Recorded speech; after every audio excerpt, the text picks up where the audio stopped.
والله ما طلعت شمس ولا غربت إلا وأنت في الحمد قلبي. لله وكفى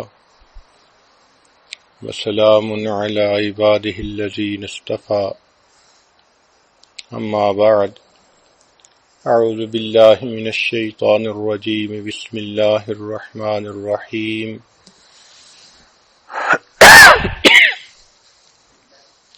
ومن آياته أن خلق لكم من أنفسكم أزواجا لتسكنوا إليها وجعل بينكم مودة ورحمة إن في ذلك لآيات لقوم يتفكرون سبحان ربك رب العزة عما يصفون وسلام على المرسلين والحمد لله رب العالمين اللهم صل على سيدنا محمد وعلى آل سيدنا محمد وبارك وسلم۔ اللہ رب العزت کا لاکھ لاکھ احسان کہ اس کریم پروردگار نے ایک مرتبہ پھر صحت اور سلامتی کے ساتھ ایمان کی حفاظت کے ساتھ رمضان المبارک کا یہ بابرکت وقت عطا فرما دیا۔ ہم اللہ رب العزت کا جتنا شکر ادا کریں وہ تھوڑا ہے۔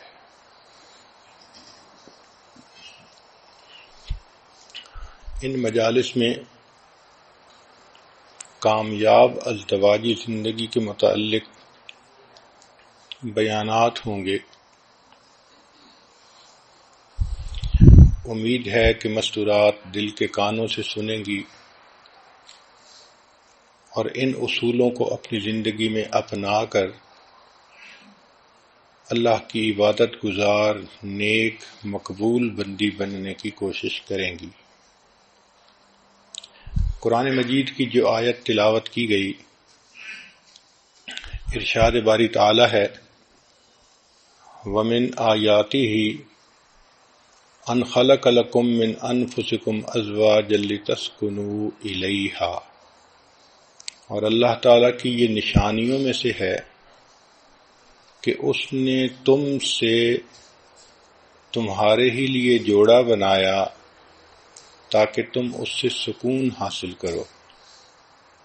شادی کیا ہوتی ہے؟ ایک مرد اور ایک عورت کے درمیان شرعی گواہوں کی موجودگی میں اللہ کے نام پر معاہدہ ہونا، اس کو شادی کہتے ہیں۔ یہ جو ایگریمنٹ ہوتا ہے، نکاح ہوتا ہے، یہ اللہ کے نام پر ہوتا ہے۔ اللہ تعالیٰ ہی کا نام اتنا اچھا ہے کہ وہ حرام کو حلال کر دیتا ہے۔ آپ دیکھیں، قربانی کے جان پر اللہ کا نام نہ لیا جائے تو وہ حرام۔ اسی طرح مرد اور عورت کے تعلق کے درمیان اللہ کا نام آئے گا تو عورت حلال ہوگی، وگرنہ دونوں کا ملنا ایک دوسرے کے ساتھ حرام ہوگا۔ قربان جائیں اس پروردگار کے نام پر کہ جس کا نام اتنی برکتوں والا۔ فرمایا وَاتَّقُوا اللَّهَ الَّذِي تَسَاءَلُونَ بِهِ وَالْأَرْحَامَ۔ دیکھا، اللہ کے نام پر عورت مرد کے لیے حلال ہوتی ہے، مرد عورت کے لیے حلال ہوتا ہے۔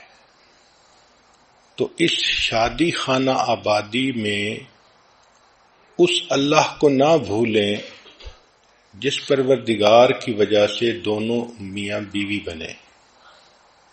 نکاح سے پہلے دونوں ایک دوسرے کے لیے غیر محرم تھے۔ لڑکے کے لیے لڑکی کو دیکھنا حرام، لڑکی کے لیے لڑکے کو دیکھنا حرام۔ اتنی اجنبیت، دوری۔ اللہ کا نام درمیان میں آیا، اتنے قریب ہو گئے کہ اب وہ بیوی سب اپنوں سے بڑی اپنی بن گئی۔ شریکہ حیات بن گئی. اس لیے شادی کے مقاصد ذہن میں رکھنے ضروری ہیں کہ یہ ایک بندھن ہے جو ایک مرد اور عورت کے درمیان ہوتا ہے گواہوں کی موجودگی میں اللہ کے نام پر. کہتے ہیں کہ wedding rings are the world's smallest hand cuffs, کہ یہ جو ویڈنگ کی رنگ ہوتی ہے یہ دنیا کی سب سے چھوٹی ہتھ کڑی ہوتی ہے. دونوں ایک بندھن میں بندھ جاتے ہیں. قرآن مجید میں اللہ تعالیٰ فرماتے ہیں وَأَخَذْنَ مِنْكُمْ مِيثَاقًا غَلِيظًا، اور وہ تم سے ایک پکا عہد لے چکی ہیں، کمٹمنٹ لے چکی ہیں. چنانچہ شادی کے مقاصد میں سب سے پہلا مقصد ہے گناہوں سے بچنا. خاوند بیوی کے ذریعے گناہوں سے بچے اور بیوی خاوند کے ذریعے سے گناہوں سے بچے. یہ شادی کے مقاصد میں سے سب سے پہلا مقصد ہے. اور دوسرا مقصد ہے ایمان کو مکمل کرنا، کیونکہ نبی علیہ السلام نے ارشاد فرمایا النکاح نصف الایمان، نکاح آدھا ایمان ہے. شادی سے پہلے انسان جتنا ہی نیک بن جائے ابھی آدھے ایمان پر عمل کر رہا ہے. نکاح ہونے کے بعد اب ایمان کی تکمیل ہو جاتی ہے. اس لیے اللہ تعالیٰ بندے کے اعمال کا اجر بڑھا دیتے ہیں. حدیث مبارکہ میں ہے کہ شادی سے پہلے ایک نماز پڑھیں تو ایک نماز کا ثواب، اور شادی ہونے کے بعد ایک نماز پڑھیں تو 21 نمازوں کا ثواب، اور بعض روایات میں 42 نمازوں کا ثواب. تو اعمال کا اجر بڑھ جاتا ہے. اس کی کیا وجہ ہے کہ رب کریم یہ فرماتے ہیں کہ میرے بندے پہلے تیرے اوپر صرف حقوق العباد تھے، ایک نماز کا اجر ایک ملتا تھا کہ صرف حقوق اللہ تھے. اب تیرے اوپر حقوق العباد بھی آ گئے. ان حقوق العباد کو پورا کرتے ہوئے جب تم میرے حقوق کو بھی پورا کرو گے میں پروردگار اعمال کی قیمت بڑھا دوں گا. تو شادی کے مقاصد میں سے پہلا میاں بیوی ایک دوسرے کے ذریعے سے گناہوں سے بچیں، اور دوسرا ایمان کی تکمیل ہو، اعمال کا اجر بڑھ جائے. تیسرا کہ دونوں کو عزت مل جائے. جب شادی ہو جاتی ہے تو خاوند بیوی کے لیے عزت کا سبب بنتا ہے، بیوی خاوند کے لیے عزت کا سبب بنتی ہے. پھر چوتھا مقصد محبت کا ملنا، کہ میاں بیوی دونوں ایک دوسرے کو محبتیں دیتے ہیں، محبتیں تقسیم کرتے ہیں، اور محبتوں بھری زندگی ہوتی ہے. پھر پانچواں مقصد ہے شریک حیات کا ملنا، کہ انسان زندگی کا ساتھی پا لیتا ہے. زندگی کے حالات کے اتار چڑھاؤ میں کوئی اس کا اپنا ہوتا ہے، وہ ایک دوسرے کے ساتھ شیئر کر سکتے ہیں. وہ دونوں مل کر زندگی کے غموں کا بوجھ اٹھا سکتے ہیں. پھر چھٹا مقصد ہوتا ہے اولاد کا ہونا. چنانچہ فطری خواہش ہے ہر انسان کی کہ اولاد ہو. اس لیے انبیاء کرام جیسی بزرگ ہستیاں بھی اللہ سے اولاد کے لیے دعائیں مانگتی رہیں. حضرت زکریا علیہ السلام نے دعا مانگی رب انی وہن العظم منی واشتعل الرأس شیبا، اے میرے پروردگار اتنا بوڑھا ہو گیا ہوں کہ میری ہڈیاں بوسیدہ ہو گئیں اور میرے بال سفید ہو گئے. لیکن ابھی بھی میں آپ کے درگاہ سے اس نعمت کے حاصل کرنے میں مایوس نہیں ہوا، میں ابھی بھی دعا مانگتا ہوں۔ تو دیکھو بڑھاپے میں بھی انسان کی یہ تمنا ہوتی ہے، اسی طرح ہر عورت کے دل کی فطری خواہش ہوتی ہے کہ اللہ مجھے اولاد کی نعمت عطا فرمائے۔ اور ساتواں مقصد ہوتا ہے پرسکون زندگی گزارنا۔ اس لفظ کو سمجھنے کی کوشش کریں کہ آج کل ذہنوں میں یہ بات سما گئی کہ کوئی غم ہونا ہی نہیں چاہیے، پریشانی ہونی ہی نہیں چاہیے۔ ایک کافر کی سوچ اور ہوتی ہے، مومن کی سوچ اور ہوتی ہے۔ کافر یوں سوچے کہ کوئی پریشانی نہیں ہونی چاہیے تو وہ سوچ سکتا ہے، مگر مومن تو جانتا ہے کہ دنیا دار المحن امتحان گاہ ہے، اور اس امتحان گاہ میں حالات عدلتے بدلتے ہیں، کبھی اللہ خوشی دے کر آزماتے ہیں، کبھی غم دے کر، کبھی صحت دے کر، کبھی بیماری دے کر۔ تو حالات کے اتار چڑھاؤ کو ایکسپیکٹ کرنا چاہیے۔ دنیا کی زندگی پھولوں کی سیج نہیں ہے، امتحان گاہ ہے۔ آپ کیا سمجھتی ہیں کہ جو دنیا کے بادشاہ ہوتے ہیں ان کو پریشانیاں نہیں ہوتی؟ توبہ توبہ، اتنے پریشان کہ ان کی پریشانیاں کسی شہر کے لوگوں میں تقسیم کر دیں تو شہر کے سارے لوگ پریشان ہو جائیں۔ تو مقصد سمجھیں کہ سکون پانا، تو میاں بیوی دونوں پرسکون ہوتے ہیں، اگرچہ تنگی ہو، اگرچہ پریشانی ہو، اگرچہ بیماری ہو۔ تو ان چیزوں کا ہونا الگ بات ہے، اور دلی سکون ہونا یہ الگ بات ہے۔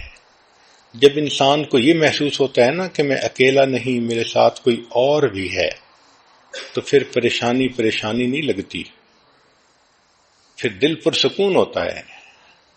اس لیے شریعت نے اتنا خوبصورت لفظ استعمال کیا کہ ایک لفظ سے شادی کا مقصد واضح فرما دیا۔ چنانچہ شادی ہونے کے بعد میاں بیوی مل کر قدم اٹھاتے ہیں، being together, sharing together, doing things together، یہ پھر ان کی زندگی کا اصول بن جاتا ہے۔ اب ہم پر سکون ازدواجی زندگی کیسے حاصل کریں؟ آئیے قرآن مجید کی تعلیمات کو سامنے رکھ کر اس مضمون کی تفصیلات سنیں۔ سب سے پہلے وَمِنْ آیَاتِهِ، اللہ تعالیٰ فرماتے ہیں کہ یہ اللہ کی نشانیوں میں سے ہے۔ تو خاوند بیوی کے لیے اللہ کی نشانی اور بیوی خاوند کے لیے اللہ کی نشانی۔ واقعی اگر اللہ نے میاں بیوی کو نہ بنایا ہوتا تو ہر ایک کی زندگی ادھوری ہوتی، ہر ایک کی زندگی میں خلا ہوتا۔ تو اس سے انسان عزت کرے، خامد بیوی کی عزت کرے کہ میرے اللہ نے اس کو میری زندگی کے لیے بنایا ہے، اور بیوی اپنے خامد کی عزت کرے۔ اور اس بات کو ذہن میں رکھیں کہ ہمارے درمیان جو نکاح کا معاہدہ ہے وہ اللہ کے نام پر ہے۔ اس لیے سورہ نساء پڑھیے تو آپ کو ہر چند آیتوں کے بعد ملے گا واتقوا اللہ، واتقوا اللہ، اللہ سے ڈرو، اللہ سے ڈرو، کیونکہ اللہ تعالیٰ جانتے تھے کہ میاں بیوی کا ریلیشن شپ اتنا ڈیلیکیٹ ہوتا ہے کہ اگر بندے کے دل میں اللہ کا خوف نہ ہو تو وہ ظاہر میں سچا بھی بنتا ہے مگر دوسرے کی دل آزاری بھی کر رہا ہوتا ہے۔ اس لیے اللہ نے فرمایا کہ تم مخلوق کا خیال مت رکھو، تمہارا معاملہ اللہ کے ساتھ ہے جو دلوں کے بھید جاننے والا ہے. So Allah is the witness to all thoughts, intentions and actions. تم جو کر رہے ہو تمہارے من میں کیا نیت ہے اس کو اللہ جانتا ہے. آگے فرمایا وَجَعَلَ بَيْنَكُمْ مَوَدَّةً وَرَحْمَةً، اور اللہ نے تمہارے درمیان محبت پیدا کر دی. مودت کہتے ہیں محبت کو. چنانچہ میاں بیوی کو ایک دوسرے سے فزیکل اور ایموشنل دونوں طرح کی محبت چاہیے ہوتی ہے. اس لیے میاں بیوی آل سیزن فرینڈز ہوتے ہیں. یہ صرف بہار کے دوست نہیں ہوتے، یہ آل سیزن فرینڈز ہوتے ہیں. اور یہ فرینڈشپ آپس میں بلٹ اپ کرنی پڑتی ہے، اس پر انویسٹ کرنا پڑتا ہے. جتنا ایک دوسرے کی خاطر انویسٹمنٹ کریں گے اتنا یہ محبت مضبوط ہوتی چلی جائے گی. ایک دوسرے کو ٹائم دینا، ایفرٹس دینا، کیئر دینا، سپورٹ دینا، ایک دوسرے کے کام کرنا، ایک دوسرے کی ضروریات زندگی میں دلچسپی لینا، اس سے شادی کا بندھن مضبوط ہو جاتا ہے. یوں سمجھ لیں کہ میاں بیوی کا ایک ایموشنل بینک اکاؤنٹ ہوتا ہے. جتنا وہ اس کے اندر ان پٹ ڈالتے رہتے ہیں اتنا ان کی شادی پرسکون ہوتی ہے. Love is directly proportional to investment. جس چیز پر جان مال وقت لگتا ہے اس کی محبت دل میں آتی ہے. یہ اصول ہے. اس کی مثال سن لیجئے. ماں بیٹے کے اوپر کتنی انویسٹمنٹ کرتی ہے. 24 گھنٹے کی خادمہ، پہلے کھلاتی ہے بعد میں کھاتی ہے، پہلے پلاتی ہے بعد میں پیتی ہے، پہلے بچے کو سلاتی ہے بعد میں خود سوتی ہے. کتنی تھکی ہوئی کیوں نہ ہو، بچے کی آواز آنے پر فوراً اٹھ کھڑی ہوتی ہے اور بچے کی ضرورت کو پورا کرتی ہے. تو جب ماں بیٹے کو دودھ پلاتی ہے، اس کی کیئر کرتی ہے، لک آفٹر کرتی ہے، اتنا اس پر انویسٹمنٹ کرتی ہے تو بچے کی محبت بھی اس کے دل میں آ جاتی ہے. اتنی ٹچی ہوتی ہے، اپنی تکلیف گوارا کر لیتی ہے، بچے کی تکلیف اس سے گوارا نہیں ہوتی. انسان تو انسان، جانوروں میں بھی ہم نے دیکھا کہ مدر اپنے بیبی کے بارے میں کتنی پوزیسو ہوتی ہے، پروٹیکٹیو ہوتی ہے. اس کی بنیاد کیا کہ ماں کی انویسٹمنٹ ہوئی ہوتی ہے. اب ایک ماں کا بیٹا ہو اور اس کو فوراً لے کر کسی اور کے حوالے کر دیں تو آپ دیکھیں گے کہ ان دونوں کے درمیان آپس میں محبت کا رشتہ گہرا نہیں ہوگا. اسی طرح جو لوگ دین کے اوپر جان مال اور وقت لگاتے ہیں ان کے دل میں دین کی عزت آ جاتی ہے، محبت آ جاتی ہے، قدر آ جاتی ہے. آج کے مرد لوگ بزنس پر اپنا وقت لگاتے ہیں، مال لگاتے ہیں، تو ان کو بزنس سے کتنی محبت ہوتی ہے. تو یہ ذہن میں رکھیں کہ جتنا ایک دوسرے کے لیے وقت دیں گے، قربانی دیں گے، ایک دوسرے کا خیال رکھیں گے، ایفرٹس کریں گے، اتنا یہ شادی کا رشتہ مضبوط ہوگا اور یہ محبت گہری سے زیادہ اور گہری ہوتی چلی جائے گی. تو میاں بیوی ایک دوسرے کو اون کریں. جہاں ایک دوسرے کی خاطر قربانیاں نہیں ہوتی وہاں تعلق کمزور ہوتا ہے. چنانچہ ایک واقعہ ہے، ایک لڑکی زینب کی شادی ہوئی اور اس کو ساس ایسی ملی کہ اللہ کی پناہ. چھوٹی چھوٹی بات پہ تنقید کرنے والی، سمجھانے والی، بتانے والی. میاں بیوی آپس میں بہت خوش تھے، مگر ساس ہر وقت کوئی نہ کوئی مشورہ دیتی تھی کوئی پوائنٹ نکال لیتی تھی جس سے اس بچی کا دل دکھتا تھا، اس کا دل تنگ ہوتا تھا۔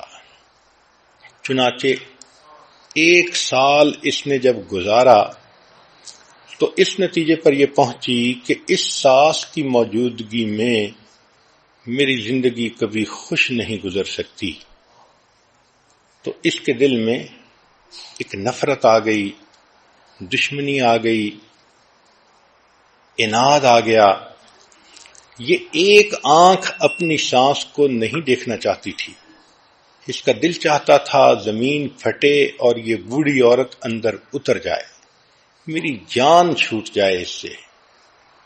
ایک دن یہ بیمار تھی تو حکیم کے پاس گئی دوائی لینے کے لیے، تو وہاں اس کے دل میں شیطان نے یہ بات ڈالی کہ کیوں نہ حکیم صاحب سے میں کوئی ایسی دوائی لے لوں کہ جس کی وجہ سے میری ساس مر ہی جائے، میری جان چھوٹ جائے۔ چنانچہ اس نے رو دھو کر حکیم کو بتایا، میں بہت دکھی ہوں، میں بہت پریشان ہوں، آپ میری ہیلپ کریں، مجھے کوئی دوائی ایسی دیں جو میں ساس کو کھلاؤں اور میری جان چھوٹ جائے۔ حکیم سمجھدار تھا، اس نے کہا بہت اچھا، میں تمہیں دوائی تو دے دیتا ہوں، لیکن ایک بات ذہن میں رکھنا کہ اگر ایسی دوائی دی کہ فوری اثر کرے تو تمہارے نام لگ جائے گا، تمہارے اوپر لوگ شک کریں گے، تم اس کے قتل کرنے والی بن جاؤ گی۔ اس نے کہا ہاں بات تو ٹھیک ہے۔ تو حکیم نے کہا کہ میں ایک ایسی دوائی دیتا ہوں کہ جو سلو پوائزن ہے، اس میں 1 سال لگے گا اور 1 سال میں یہ عورت اندر سے اتنی کمزور ہو جائے گی کہ مر ہی جائے گی۔ وہ بہت خوش ہو گئی کہ اچھا آپ ایسی دوائی مجھے دے دیں۔ چنانچہ حکیم نے ایک دوائی دے دی اور کہا کہ اس کو وقتاً فوقتاً کھلاتی رہنا، اور 1 سال کا عرصہ ہے، تمہاری جان چھوٹ جائے گی۔ اب دلہن سمجھتی تھی کہ میرا مسئلہ حل ہو گیا، مگر حکیم صاحب نے ایک مشورہ اور دیا کہ دیکھو چونکہ یہ کام آپ خود کر رہی ہو تو دنیا آپ کو مجرم نہ سمجھے، اس لیے اب کوشش کرو کہ اس بوڑھی کی خدمت زیادہ کرو، اس کے قریب ہو جاؤ، اس کو اپنا بنانے کی کوشش کرو، تاکہ دنیا والے بھی یہ دیکھیں کہ تم تو اس کو بہت اہمیت دیتی تھیں، خدمت کرتی تھیں، اچھا وقت گزارتی تھیں، تو تمہارے اوپر کوئی شک بھی نہیں کرے گا۔ اس کو یہ بات بھی اچھی لگی، چنانچہ یہ آئی۔ اب اس نے اس کو اپنی ساس کو وہ دوائی دینی شروع کر دی، مگر ایک تبدیلی یہ آئی کہ اس نے ساس کو اب ذرا زیادہ وقت دینا شروع کر دیا، ان کی خیال رکھتی، ان کی بات مانتی، ان کا دل خوش کرنے کی کوشش کرتی کہ تاکہ ساس بھی کہے کہ اس نے مجھے بہت محبت دی، اور خامد بھی یہی سمجھے کہ میری بیوی نے تو اس کی خدمت کرنے میں کوئی کمی نہیں چھوڑی۔ وہ اچھا بننا چاہتی تھی تاکہ قتل کا الزام اس کے سر پر نہ آئے۔ 1 سال اس نے خوب محنت کی اور اپنی ساس کی خدمت کر کے اپنے خامند کو بھی خوش کیا، ساس کو بھی خوش کیا۔ لیکن جب 1 سال گزرنے کے قریب آیا تو جب وہ تنہائی میں بیٹھ کر سوچتی کہ اب میری ساس مر جائے گی، تو اب اس کے دل کو خوشی کی بجائے غم ہوتا، کیونکہ اب قریب ہونے کی وجہ سے اس کو محبت ڈیولپ ہو چکی تھی۔ چنانچہ 1 سال کے بعد وہ روتی ہوئی پھر حکیم کے پاس آئی اور کہنے لگی کہ پلیز آپ مجھے اس زہر کا کوئی اینٹی ڈوٹ دے دیں، میں نہیں چاہتی کہ میری ساس مرے، وہ اتنی میرے ساتھ اچھی ہو گئی ہے، میں اس کے ساتھ اتنی کمفرٹیبل فیل کرتی ہوں کہ میں نہیں چاہتی کہ وہ فوت ہو۔ جب اس نے یہ کہا تب حکیم صاحب نے بتایا کہ بہت اچھا، میں نے اس کو زہر نہیں دی تھی، ایک عام دوائی دے دی تھی تاکہ تمہارے دل کو تسلی رہے کہ زہر دی جا رہی ہے، لیکن جو میں نے تمہیں نصیحت کی تھی کہ ساس کی خدمت کرو، وقت دو، اس کی بات مانو، اصل تو یہ بنیاد تھی۔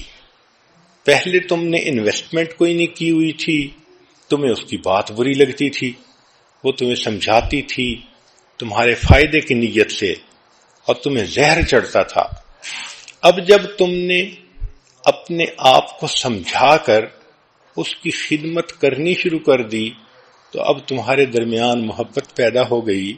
پریشان نہ ہونا، تمہاری ساس ابھی نہیں مرے گی، اپنی طبعی زندگی گزارے گی۔ اب اس لڑکی کے آنکھوں سے پھر آنسو آ گئے، یہ غم کے آنسو نہیں تھے، یہ خوشی کے آنسو تھے۔ تو سوچئے کہ عورت اگر تھوڑا سا اپنے دل کو صبر دے اور پھر خدمت کرے، محبتیں تقسیم کرے تو حالات خود بخود ٹھیک ہو جاتے ہیں۔ جو مخالف ہوتے ہیں وہ بھی موافق ہو جاتے ہیں۔ ساس پہلے بھی اچھا چاہتی تھی، سمجھاتی تھی، لیکن یہ سینسٹیو بہت ہو گئی تھی، بات نہیں سننا چاہتی تھی۔ اب جب اس نے اس کی بات سنی شروع کر دی تو ساس بھی بیٹیوں کی طرح اس سے محبت کرنے لگ گئی۔ چنانچہ اس لڑکی اور اس کی ساس کے درمیان محبت مثالی محبت بن گئی۔ اللہ اکبر کبیرہ۔ تو اس لیے میاں بیوی کے درمیان بھی جو محبت ہوتی ہے وہ بھی انویسٹمنٹ ہوتی ہے۔ بیوی خامند کے لیے اپنا ٹائم انویسٹ کرے اور خامند اپنی بیوی پر انویسٹمنٹ کرے تو یہ محبت پھر مضبوط سے مضبوط تر ہوتی جائے گی۔ دوسری بات شریعت نے کہی مودتم و رحمہ، اور تمہارے درمیان ہم نے رحمت کو رکھ دیا۔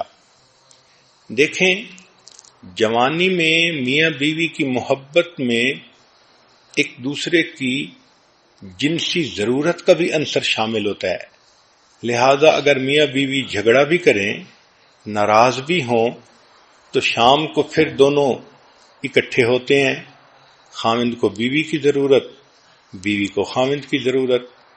لیکن جب بڑھاپا آ جاتا ہے تو اس وقت یہ جنسی ضرورت کا پہلو نہ ہونے کے برابر ہو جاتا ہے، تو اس وقت تو ایک دوسرے کے ساتھ اگر جھگڑا ہو تو نفرتیں پکی ہو جاتی ہیں۔ تو شریعت کی خوبصورتی دیکھیے کہ اللہ رب العزت نے ایک دوسرا لفظ استعمال کیا کہ تمہارے درمیان مودت بھی رکھ دی اور رحمت بھی رکھ دی۔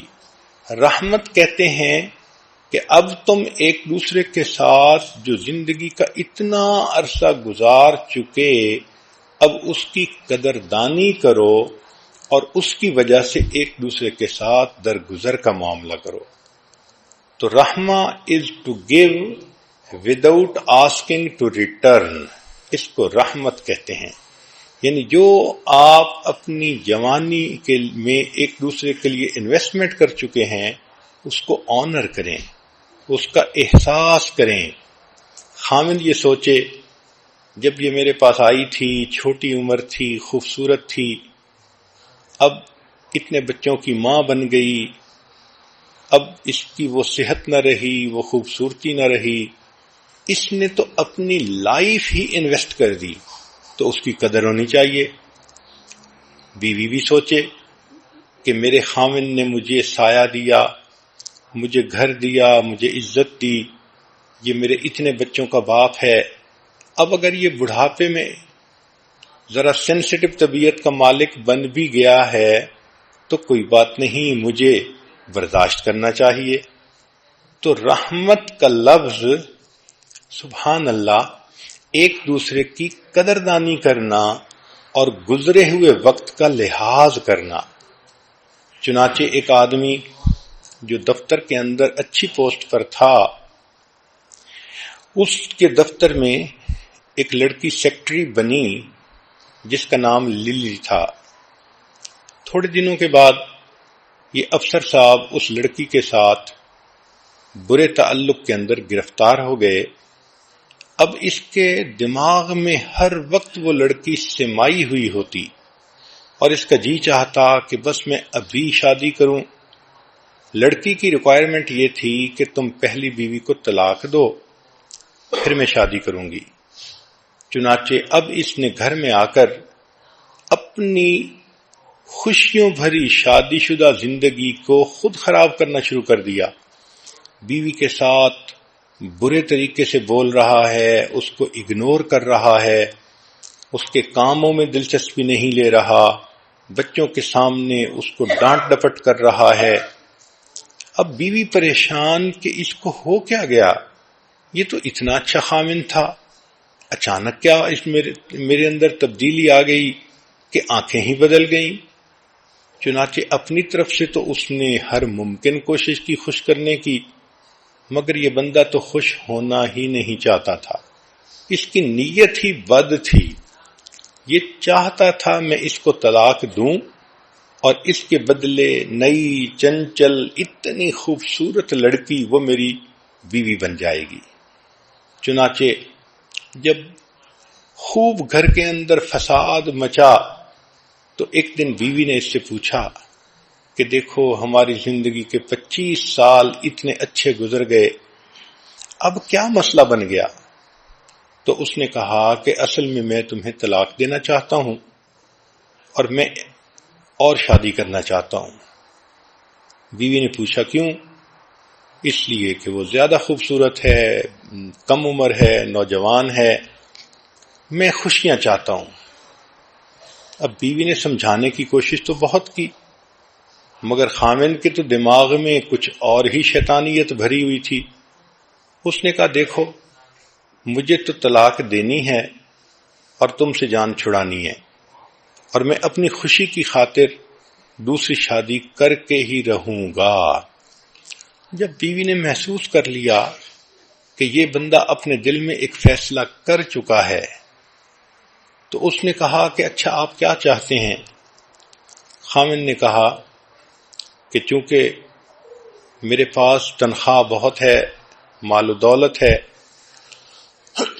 میں تمہیں یہ گھر بھی دے دیتا ہوں اور میں تمہیں گاڑی بھی دے دیتا ہوں اور اتنا ماہانہ خرچہ بھی تمہارا میں طے کر دیتا ہوں، تم بچوں کے ساتھ اس گھر میں رہو، ان کو پالو، البتہ مجھ سے طلاق لے لو تاکہ میں دوسری شادی کر کے اس نئی بیوی کے ساتھ خوشیوں بھرا دن گزاروں۔ بیوی تھوڑی دیر خاموش رہی، پھر کہنے لگی کہ اچھا میری شرط یہ ہے کہ نہ مجھے مکان چاہیے، نہ مجھے تمہارا ماہانہ خرچہ چاہیے اور نہ مجھے تمہاری گاڑی چاہیے۔ اس نے کہا پھر کیا چاہیے؟ اس نے کہا کہ بس میری شرط یہ ہے کہ تم مجھے محبت بھرا 1 مہینہ دے دو اور اس 1 مہینے میں اس طرح محبت سے رہو جیسے ہم اس وقت محبت سے رہتے تھے جب ہماری شادی ہوئی تھی، ابتدائی دنوں میں۔ خامن نے کہا کہ یہ تو بہت آسان کام ہے، 1 مہینہ اس کو محبتیں دو، پیار دو اور پھر جان ہی چھوٹ جائے گی۔ چنانچہ خامن نے اس کے ساتھ یہ عہد کر لیا۔ اب چونکہ میاں بیوی میں عہد تھا تو بیوی نے اسے کہا کہ دیکھو جب شادی ہوئی تھی میں دلہن تھی، آپ ایسے آتے تھے، ایسے بیٹھتے تھے، ایسے بات کرتے تھے، میں بھی آپ سے ایسے بات کرتی تھی، لہذا ہم نے یہ مہینہ اسی حالت میں گزارنا ہے۔ خامن نے کہا بہت اچھا۔ چنانچہ دونوں نے آپس میں خوب گرم جوشی کا اظہار کیا، محبتوں کا اظہار کیا، میل ملاپ کیا، باتیں کیں، بیٹھے، اور جیسے ہنی مون کا وقت ہوتا ہے دونوں نے اس طرح وقت فارغ کر لیا۔ اب جب کچھ دن گزرے تو خامن نے یہ دیکھا کہ یہ بیوی 25 سال پہلے جب میرے پاس آئی تھی کتنی خوبصورت تھی، کتنی سمارٹ تھی، کتنی اچھی تھی، اب 25 سال کے بعد یہ 5 بچوں کی ماں بن گئی. اب صحت بھی اس کی کمزور ہو گئی، کچھ بینائی بھی کمزور ہو گئی، بلڈ پریشر کی مریضہ بھی بن گئی. اب معدے کے السر کا بھی مسئلہ ہے. اب یہ بیچاری جب اکیلی رہے گی تو خاوند کے بغیر اس کی زندگی کیسی ہوگی؟ کیونکہ دونوں قریب وقت گزار رہے تھے تو خاوند نے ایسا سوچنا شروع کر دیا. تو پہلے تو وہ اپنے خیالات کو جھٹک دیتا اور یہی سوچتا کہ نہیں، میں نے دوسری لڑکی سے شادی کرنی ہے. لیکن قریب رہنے سے محبتیں بڑھتی ہیں، اپنائیت ہوتی ہے، احساس ہوتا ہے انسان کو. جتنا بھی کوئی پتھر دل ہو اس کو بھی محسوس ہوتا ہے. چنانچہ 1 مہینہ جب قریب رہے تو آخری دن بیوی یہ ایکسپیکٹ کر رہی تھی کہ آج مجھے طلاق کا کاغذ مل جائے گا. لیکن آخری دن فلورسٹ کی طرف سے پھولوں کا ایک گلدستہ آیا اور اس گلدستے پر خاوند کی طرف سے یہ پیغام لکھا ہوا تھا کہ جس طرح میں نے محبت بھرا یہ مہینہ تمہارے ساتھ گزارا، میں زندگی کے باقی دن بھی اسی طرح محبت سے گزاروں گا، میں دوسری شادی نہیں کروں گا. تو یہ آپس میں ایک دوسرے کے ساتھ انویسٹمنٹ ہوتی ہے. محبت ایک دوسرے کی خاطر قربانی کرنے کا دوسرا نام ہے.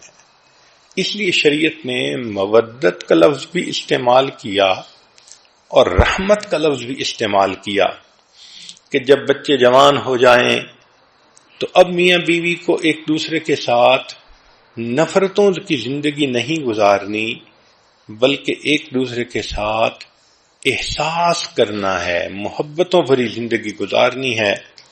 اب بغیر ریٹرن کے دوسرے کو کچھ دینا ہے. اس لیے کہتے ہیں کہ you can give without loving but you can not love without giving. جب محبت ہوتی ہے تو انسان بڑھاپے میں ریٹرن کے بغیر بھی دوسرے کو محبتیں دیتا جاتا ہے. یہ جو گیونگ کی انجوائمنٹ ہے یہ کچھ اور ہوتی ہے. اس لیے بڑھاپے میں ایک دوسرے کی کوتاہیوں سے، کمزوریوں سے درگزر کرنا اور برداشت کر لینا، اس لیے شریعت نے رحمت کا لفظ استعمال کیا.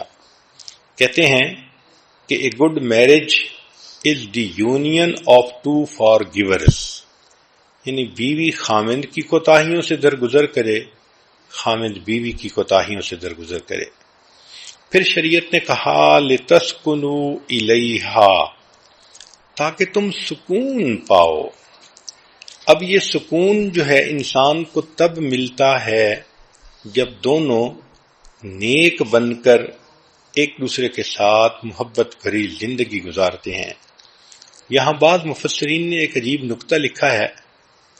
وہ کہتے ہیں کہ عربی زبان میں ہر حرف کے اوپر ایک حرکت ہوتی ہے، ضمہ، فتحہ، کسرہ. ہم اردو میں کہہ دیتے ہیں زبر، زیر اور پیش، اور جس پر کوئی حرکت نہ ہو اس کو کہتے ہیں کہ اس کے اوپر سکون ہے. تو اس کا مطلب یہ کہ سکون زندگی میں ہو.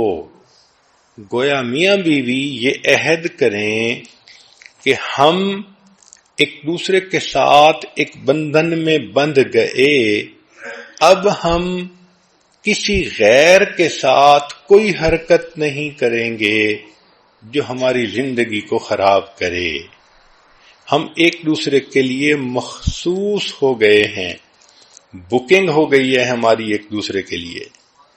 اگر اس سکون کو اردو کا لفظ سمجھ لیں تو اردو میں کہتے ہیں خوشی ہونا، دل میں پریشانی کا نہ ہونا، اس کو سکون کہتے ہیں. یعنی خامد اتنا اچھا بنے کہ بے غم بے غم بن جائے، اور بیوی اتنی اچھی بنے کہ مرد اس کا ہمدرد بن جائے. دونوں کی زندگی بندگی بن جائے، اس کو سکون کہتے ہیں. اس لیے شریعت نے کہا کہ گھر میں سکون ملتا ہے، بیوی سے سکون ملتا ہے، رات میں سکون ملتا ہے۔ وَجَعَلَ اللَّيْلَ سَكَنًا، بیوی کے بارے میں فرمایا لِتَسْكُنُوا إِلَيْهَا، گھر کے بارے میں فرمایا وَسَكَنْتُمْ فِي مَسَاكِنِكُمْ۔ تو انسان اگر پرسکون زندگی گزارنا چاہتا ہے اپنے گھر میں اپنی بیوی کے ساتھ دن رات کا وقت گزارے، تب اس کو پرسکون زندگی گزر سکتی ہے۔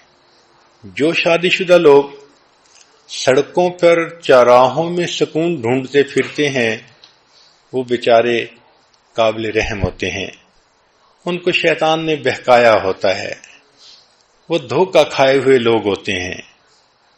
بھلا سڑکوں پہ سکون کہاں ملتا ہے؟ ہوس ملتی ہے، حسرت ملتی ہے، پریشانی ملتی ہے، اللہ کے ہاں ناکامی ملتی ہے۔ سکون تو ملتا ہے اس طریقے سے زندگی گزارنے پر جو طریقہ ہمیں شریعت نے بتایا ہے۔ چنانچہ قرآن مجید کی تعلیمات پر غور کریں تو شریعت نے کہا ہن لباس لکم وانتم لباس لہن، خاوند بیوی کا لباس ہے اور بیوی خاوند کے لیے لباس ہے۔ اب دیکھو یہ خوبصورتی ہے شریعت کی کہ ایک لفظ میں میاں بیوی کے تعلق کو ڈیفائن کر دیا گیا۔ دنیا کے بڑے بڑے ادیبوں سے پوچھا گیا کہ میاں بیوی کے تعلق کو تم ذرا قلم کے ذریعے سے واضح کرو، تو کسی نے کہا میاں بیوی زندگی کے دو ساتھی ہیں، کسی نے کہا گاڑی کے دو پہیے ہیں، کسی نے کچھ کہا، کسی نے کچھ کہا، مگر جو ان کے درمیان صحیح تعلق تھا اس کو وہ فکروں میں بھی واضح نہ کر سکے۔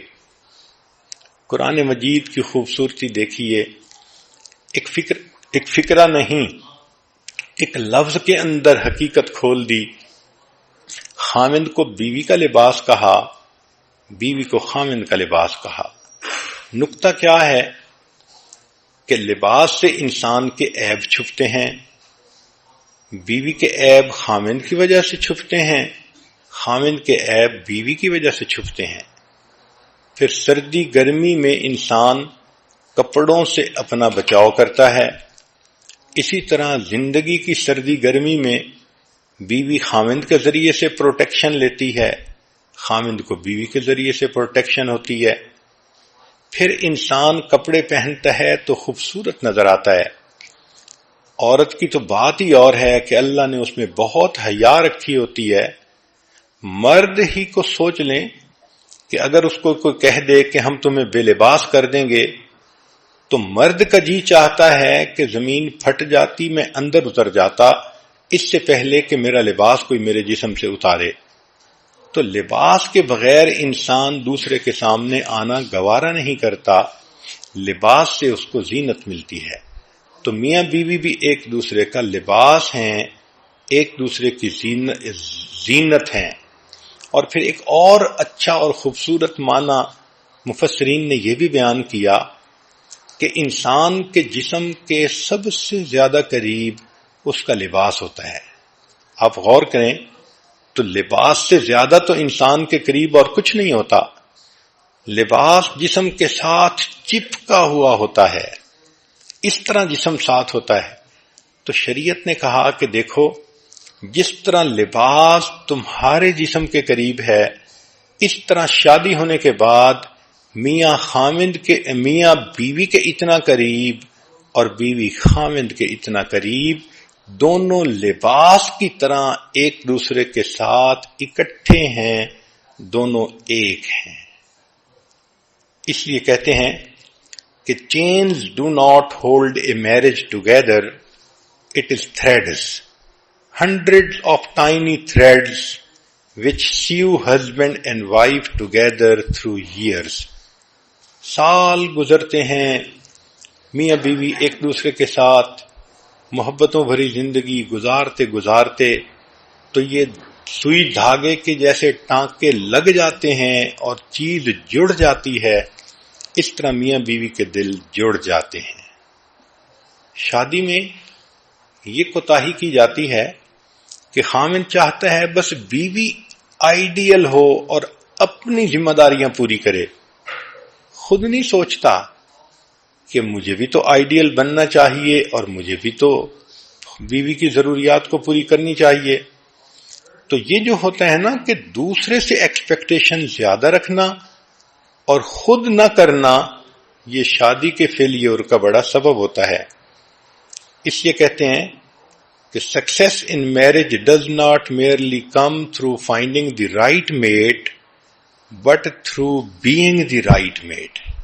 ہم شادی کے بعد اچھے ساتھی خود بنیں گے تو پھر دوسرا بھی انسان اچھا بن جائے گا۔ اللہ اکبر کبیرہ۔ تو یہ شادی جب ناکام ہوتی ہے تو شادی ناکام نہیں ہوتی، لوگ ناکام ہوتے ہیں، دو بندے ناکام ہو جاتے ہیں اپنی زندگی کے مقصد میں۔ اس لیے میاں بیوی ایک دوسرے کے ساتھ محبت پیار کی زندگی گزاریں۔ ہمارے حضرت مرشد عالم رحمت اللہ علیہ فرمایا کرتے تھے، جہاں محبت موٹی ہوتی ہے وہاں عیب پتلے ہوتے ہیں، اور جہاں محبت پتلی ہوتی ہے وہاں عیب موٹے ہوتے ہیں۔ جب محبت کمزور ہوتی ہے تو خاوند کو بیوی میں بہت کوتاہیاں نظر آتی ہیں اور بیوی کو خاوند میں بہت کوتاہیاں نظر آتی ہیں۔ اس لیے کوشش یہ کریں کہ یہ محبت مضبوط ہو تاکہ کوتاہیاں نظر ہی نہ آئیں اور انسان پیار کی زندگی گزارے۔ کہتے ہیں کہ ایک شخص تھا جس کا نام تھا مجنون۔ ویسے تو قیس اس کا نام تھا، قیس کہتے ہیں عقل مند کو۔ تو یہ عقل مند نوجوان تھا، مگر ایک لڑکی پر فریفتہ ہو گیا جس کا نام لیلا تھا۔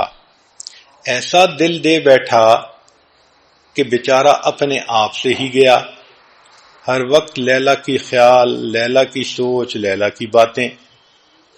چنانچہ اس کے تذکرے بہت لوگوں میں مشہور ہو گئے۔ تو ایک حاکم وقت تھا، اس نے جب یہ سب سٹوری سنی تو اس نے کہا کہ میں لیلا کو بلا کے دیکھوں تو صحیح کہ وہ کتنی خوبصورت ہے جو ایک مرد اس کے اوپر اتنا عاشق ہو گیا۔ جب اس نے اس کو بلایا تو دیکھا کہ وہ تو عام ایوریج لڑکی کی طرح تھی۔ تو اس نے اسے کہا کہ تو اتنی خوبصورت تو نہیں ہے۔ تو فارسی میں شاعر نے اس کو یوں کہا کہ از دیگر خوباں تو افزون نیستی، کہ تو باقی نازنینوں سے زیادہ خوبصورت نہیں، گفت خامش کیوں تو مجنون نیستی۔ لیلا نے جواب دیا، خاموش رہو، یہ بات تم اس لیے کر رہے ہو کہ تم مجنون نہیں ہو، میرا حسن دیکھنے کے لیے مجنوں کی آنکھ چاہیے۔ تو بات تو اس نے بہت سچی کی کہ مجنوں کی آنکھ سے اگر بیوی کو دیکھو تو بیوی لیلا نظر آئے گی، پھر بیوی مس یونیورس نظر آئے گی، پھر بیوی کائنات کی سب سے زیادہ خوبصورت عظیم ہستی نظر آئے گی۔ آنکھ میں محبت ہونی چاہیے۔ اس لیے شریعت کہتی ہے کہ محبت ایک دوسرے کے ساتھ ہو تو پھر عیب پتلے ہو جاتے ہیں۔ ایک مرتبہ مجنوں کو اس کے باپ نے کہا، بیٹا تیری وجہ سے میری بہت بدنامی ہوئی، چل میں تجھے حرم لے جاتا ہوں، تو وہاں چل کے توبہ کر تاکہ یہ سب بدنامیاں ختم ہو جائیں۔ تو مجنوں اپنے والد کے ساتھ حرم شریف چلا گیا، غلاف کعبہ پکڑ کے باپ ساتھ کھڑا ہے، تو مجنوں نے دعا مانگنی شروع کی۔ اب والد نے تو یہ کہا تھا کہ دعا مانگ اور لیلا کی محبت سے ہمیشہ کے لیے جان چھڑا۔ تو مجنوں نے غلاف کعبہ پکڑ کر دعا مانگی، الہی الہی تبت من کل المعاصی ولیکن حب لیلا لا اتوب۔ اے اللہ میں ہر گناہ سے توبہ کرتا ہوں مگر لیلا کی محبت سے توبہ نہیں کرتا۔ اور ساتھ یہ بھی کہا کہ الہی لا تسلبنی حبہا ابدا، اے اللہ اس کی محبت کبھی میرے دل سے نہ نکالنا. وَيَرْحَمَ اللَّهُ عَبْدًا قَالَ آمِينَ، اور اللہ میری دعا پر جو آمین کہہ دے اس بندے کے گناہ بھی معاف کر دینا. تو جب محبت ہوتی ہے تو انسان کی آنکھ کچھ اور دیکھتی ہے.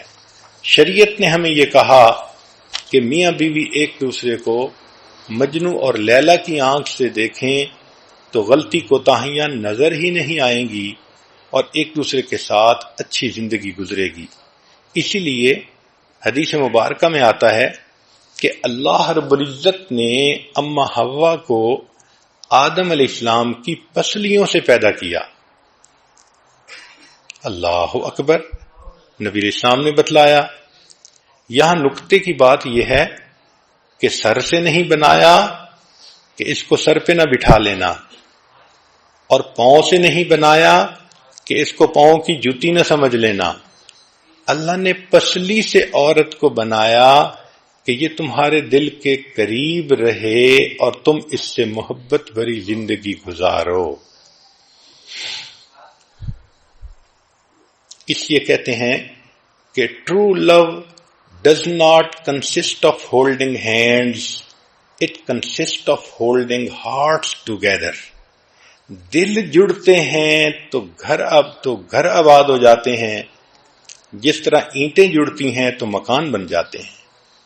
پھر شریعت نے دیکھو ایک اور خوبصورت اصول بنایا، الرجال قوامون علی النساء، کہ اللہ نے گھر کے اندر مرد کو قوام بنایا ہے، امیر بنایا ہے. جس طرح ایک آفس ہو، چند بندے کام کرتے ہوں تو ایک کو مینیجر بنا دیتے ہیں، تو شریعت نے بھی مرد کو گھر کا مینیجر بنا دیا اور بیوی کو کہا کہ تم اس کی ماتحت ہو، اس کی بات مان کر چلو گی تو تمہاری زندگی میں برکتیں ہوں گی. آج ایک بڑی غلطی گھروں میں یہ بھی ہوتی ہے کہ عورت چاہتی ہے کہ حکومت میری ہو، بات میری چلے، خاوند میری انگلیوں کے اشاروں پہ ناچے. یہ ایک بہت بے وقوفی والی سوچ ہے. جس کو رب نے ذمہ دار بنایا تو برکتیں تو اب اسی کے ساتھ ہیں. اس لیے ایک دوسرے کے ساتھ آرگومنٹس کرنا اور اپنی برتری کو ثابت کرنے کی کوشش کرنا، میرے فیصلے زیادہ بہتر ہوتے ہیں، میں زیادہ پڑھی لکھی ہوں، میں زیادہ اچھی ہوں، میرا آئی کیو لیول، یہ سب بے وقوف کی باتیں ہیں. بھئی آپ سب کچھ ہو مگر وہ مرد آپ کا امیر ہے، اور مامور کی کامیابی امیر کی اطاعت میں ہوتی ہے. اللہ تعالیٰ تو یہ دیکھیں گے کہ تم نے خامد کی فرمانبرداری کتنی کی. اس لیے life is short, don't make it shorter by arguments. کیا ضرورت ہے جھگڑوں میں پڑنے کی، پرسکون زندگی گزاریں. ایک واقعہ سن لیجئے. خالد رضی اللہ عنہ ایک صحابی ہیں، ان کی بیوی کا نام ہے رملہ، اور یہ رملہ حضرت زبیر رضی اللہ عنہ کی بیٹی تھیں، عبداللہ ابن زبیر رضی اللہ عنہ کی بہن تھیں. اسماء رضی اللہ عنہ جو صدیق اکبر رضی اللہ عنہ کی بیٹی ہیں، یہ ان کی بیٹی تھیں. چنانچہ رملہ اور خامد آپس میں اچھی زندگی گزار رہے تھے، مگر ان کے خامد خالد رضی اللہ عنہ کو عبداللہ ابن زبیر رضی اللہ عنہ سے کوئی رنجش تھی. وہ کہتے تھے کہ اس کی طبیعت میں سختی زیادہ ہے، یہ دوسرے بندے کی بات کو وزن نہیں دیتے. چنانچہ ایک موقع پہ دونوں اکٹھے تھے گھر میں، یعنی خالد رضی اللہ عنہ بھی تھے اور عبداللہ ابن زبیر رضی اللہ عنہ بھی آ گئے. تو دونوں میں کچھ بات ہوئی تو خالد رضی اللہ عنہ نے کچھ غصے سے اپنے جذبات کا اظہار کر دیا. عبداللہ ابن زبیر رضی اللہ عنہ نے جواب بھی دیا. تو گویا دو مردوں کے درمیان کچھ ہاٹ ورڈز جو تھے وہ ایکسچینج ہوئے. رملہ خاموشی کے ساتھ ایک طرف بیٹھی رہیں. جب عبداللہ ابن زبیر چلے گئے تو خامد نے بیوی کو کہا کہ تمہارا خامد اور تمہارا بھائی آپس میں بحث کر رہے تھے، اور تم آرام سے ایک طرف بیٹھی رہیں، کیا مسئلہ تھا؟ تو رملہ نے کہا ہم عورتیں ہیں، اللہ نے ہمیں پھول بنایا ہے کہ تاکہ ہمارے خامد ہماری خوشبو سے لذت اٹھائیں، ہمیں ان جھگڑوں میں پڑنے کی کیا ضرورت ہے۔ اتنا خوبصورت جواب تھا کہ خالد لانو اٹھے اور انہوں نے بیوی کے ماتھے پہ بوسہ دیا اور ان کا غصہ ہی ختم ہو گیا۔ تو عورتوں کو تو ان جھگڑوں میں اور ان چیزوں میں پڑنے کی ضرورت ہی نہیں ہے۔ خامد کا دل جیتیں، محبتوں بھری زندگی گزاریں اور اللہ کی مقبول بندی بن کر وقت گزاریں۔ قرآن مجید پر نظر دوڑائیے تو قرآن مجید نے ایک اور خوبصورت اصول بتایا، فرمایا وَعَاشِرُوهُنَّ بِالْمَعْرُوفِ کہ خامدو تم اپنی بیویوں کے ساتھ اچھے سلوک کی زندگی گزارو۔ مفسرین نے لکھا ہے کہ اللہ رب العزت نے بیویوں کی سفارش کی ہے خامدوں کو، اور نبی علیہ السلام نے بھی سفارش فرمائی۔ اس لیے حدیث پاک میں آتا ہے کہ جب نبی علیہ السلام دنیا سے تشریف لے جانے لگے تو آخری بات آپ نے فرمائی وَمَا مَلَكَتْ أَيْمَانُكُمْ، اپنے ماتحتوں کا خیال رکھنا، اور ماتحتوں میں بیوی کا سب سے پہلا نمبر ہوتا ہے۔ تو گویا بیوی کے لیے دو بڑی بڑی سفارشیں ہیں، ایک اللہ کی سفارش ہے اور ایک رسول اللہ صلی اللہ علیہ وسلم کی سفارش ہے۔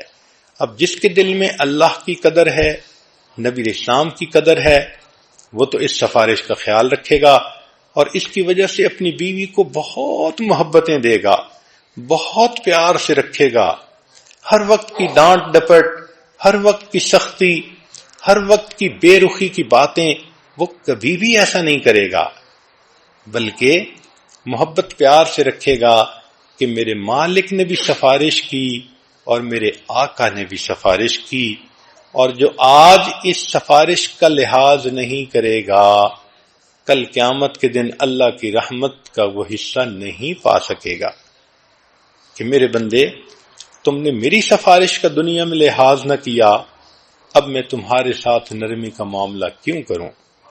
حضرت تھانوی رحمۃ اللہ نے واقعہ لکھا ہے، ایک بندے کی بیوی سے بڑی غلطی ہو گئی، چاہتا تو طلاق دے دیتا، گھر بھیج دیتا، مگر اس نے دیکھا کہ بیوی بہت زیادہ ریپینٹ کر رہی ہے تو اس نے اس کو اللہ کے لیے معاف کر دیا۔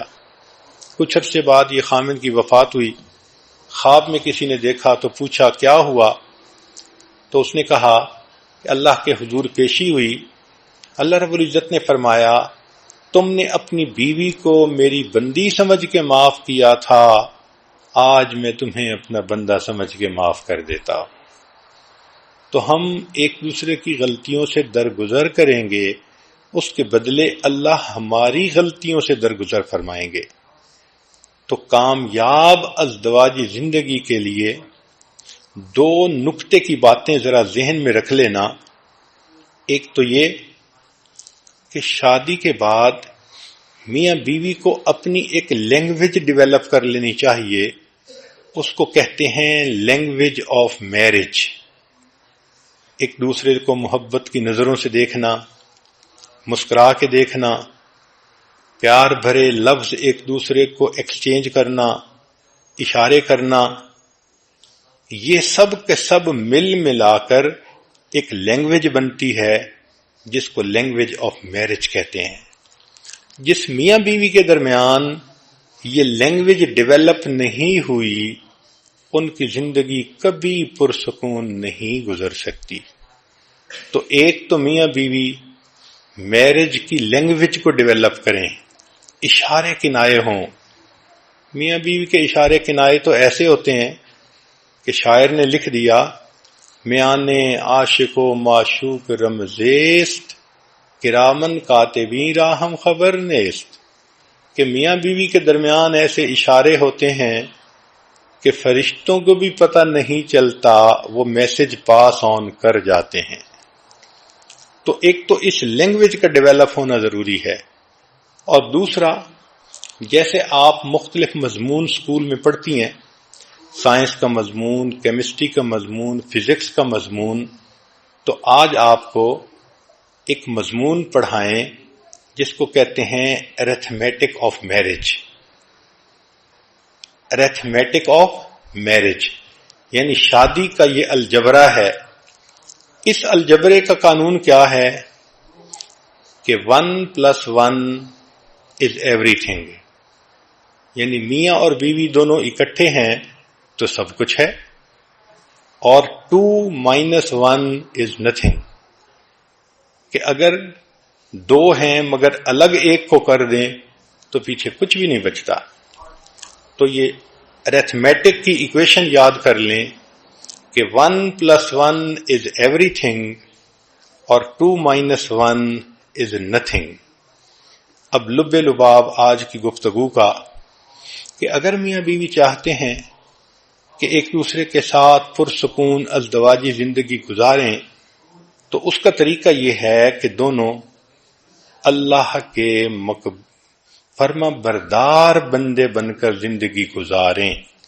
یہ اصول یاد رکھنا، جو خدا کا فرما بردار نہیں وہ بندوں کا فرما بردار کبھی نہیں بن سکتا. جو خدا کا وفادار نہیں وہ بندوں کا وفادار کبھی نہیں بن سکتا. اسی لیے جو نیک نہیں ہوتے خامن بیویوں کے سامنے جھوٹ بولتے ہیں، سبز باغ دکھاتے ہیں، الٹے سیدھے بہانے بناتے ہیں، اندھیرے میں اس کو رکھتے ہیں اور قسمیں کھا کر کہیں نہ کہیں اپنی انوالومنٹ کی زندگی گزار رہے ہوتے ہیں. اور جو بیویاں نیک نہیں ہوتی وہ خامند کے ناک کے نیچے دیا جلا رہی ہوتی ہیں، خامند کے پاس رہتے ہوئے اس سے منافقت کر رہی ہوتی ہیں. تو اصل چیز یہ ہے کہ ہم اللہ کے بندے بنیں گے تو ایک دوسرے کے ساتھ بھی ہم پرخلوص زندگی گزار سکیں گے. لہذا ازدواجی زندگی کامیاب گزارنے کے لیے دونوں نیک بن جائیں تو محبتیں گہری ہو جاتی ہیں. شریعت نے بھی کہا الطیبات للطیبین والطیبون للطیبات. عورت اس چیز کو سمجھنے کی کوشش کرے کہ نیکی کے اندر مقناطیسیت ہوتی ہے. جس طرح مقناطیس مضبوط ہو تو لوہے کے ٹکڑے کو کھینچ کے چپکا لیتا ہے. عورت کے اندر اگر نیکی ہوگی تو خامد کو کھینچ کے وہ چپکا لے گی، مقناطیس بن جائے گی. اس لیے انگریزی کے دو لفظ ہیں، ایک ہے نو NO نو، اس کا مطلب ہوتا ہے نہیں، اور ایک ہے KNOW نو، اس کا مطلب ہوتا ہے جاننا. تو اصول یاد رکھیں کہ نو اللہ نو پیس.